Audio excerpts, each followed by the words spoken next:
It was a calm evening in Texas, the kind of golden summer dusk when families gather at the dinner table. But in the Anderson household, peace was always fragile, and tonight it was about to shatter again. 17-year-old Emily Anderson sat quietly at the table, her plate untouched. She wasn't hungry, not for food anyway. She was hungry for something bigger, something her family could never understand. Her father, Mark Anderson, a stern man in his early 50s with deep lines of pride etched across his face, slammed his fork down.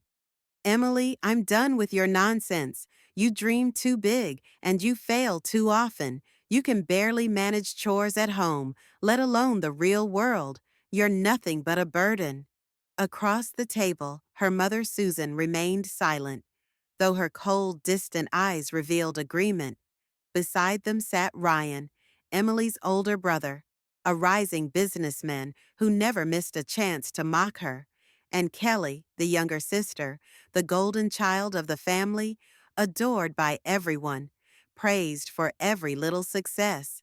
Emily lowered her gaze, but her voice trembled with a strength that surprised even her. One day, Dad, one day all of you will regret the way you treated me. One day, time itself will prove you wrong. Her words fell heavy in the room, but they only provoked laughter. Ryan smirked. Dream on, Emily. You'll never amount to anything. Kelly giggled. Yeah, you're just wasting everyone's time. Mark stood up, his tone final.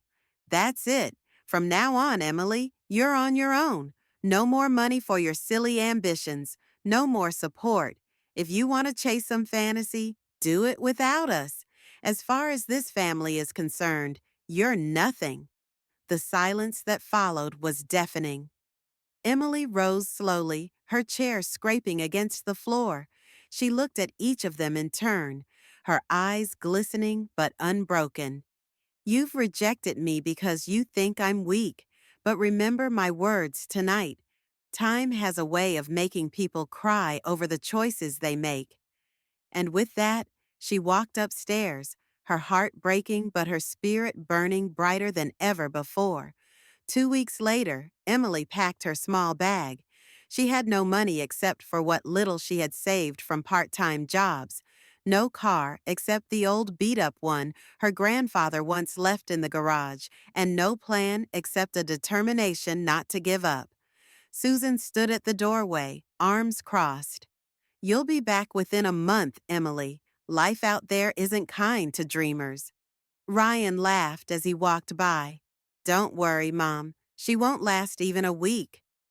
Emily turned to them, her hand gripping the strap of her bag. Maybe you're right. Maybe I'll stumble. Maybe I'll fall. But I'll rise again. And when I do, you'll remember this day. With that, she left. No hugs, no goodbyes. Just the weight of rejection and the fire of determination in her. Life outside wasn't kind at all. Emily's first nights were spent in her car, parked behind a 24-hour grocery store. She worked long hours at a diner, scrubbing dishes while watching other kids her age sit and laugh over milkshakes. There were nights when she cried herself to sleep, clutching her pillow and whispering, "Why did my own family hate me so much?" But every morning she woke up with the same answer. Because they don't believe in me. I have to believe in myself. She enrolled in night classes, studied business, and read every book she could find about entrepreneurship. She wanted to build something that was her own, something that would one day silence every voice that doubted her. Years passed. She failed more times than she could count. She invested in ideas that collapsed, worked jobs that barely paid her bills, and faced countless people who told her to quit. But through every failure, she remembered her father's words, "You're nothing but a burden." And she promised herself she would prove him wrong. At age 24, Emily finally launched a small company, an eco-friendly product line made from recycled materials. Her idea was simple but powerful. Still, investors laughed. Banks refused loans. Friends advised her to quit. But Emily didn't stop. She worked 3 jobs at once to fund her startup. She lived in a tiny one-room apartment, often surviving on instant noodles. There were times she almost gave up, but each time she remembered the night her father cut her off. Each time she remembered the smirk on Ryan's face. Each time she remembered Kelly's laughter, and that pain became fuel. Slowly, things began to change. Customers loved her product. Word of mouth spread. Local news picked up her story. Young Texas woman building eco-friendly future. For the first time, people started to see Emily not as a failure, but as a visionary. 5 more years passed. By the age of 29, Emily's company had grown into one of the leading sustainable brands in the country. She was invited to conferences, interviewed on national TV, and celebrated as one of Forbes' top 30 under 30 entrepreneurs. But Emily never called home, not once. Back in Texas, her family saw her name everywhere. They saw her interviews on TV, read about her company in magazines, and heard neighbors whispering, "That Anderson girl really made something of herself." Mark's pride began to crack. Susan's silence turned to regret. Ryan's arrogance faded into envy, and Kelly, who once laughed at her sister, now avoided mentioning her name. They had rejected her. They had mocked her, and now the whole world was celebrating her success. One day, Emily received a letter. She had been chosen to receive a National Entrepreneurial Award, an honor given to only a handful of people each year. The ceremony would be broadcast live. Emily hesitated. For years she had imagined this moment, not for the award, but for the chance to stand tall before those who once crushed her spirit. She sent invitations to her family. For the first time in over a decade, she wanted them to see her, not the weak girl they once abandoned, but the woman she had become. The night of the ceremony, the grand hall was filled with powerful figures, journalists, and cameras flashing from every corner.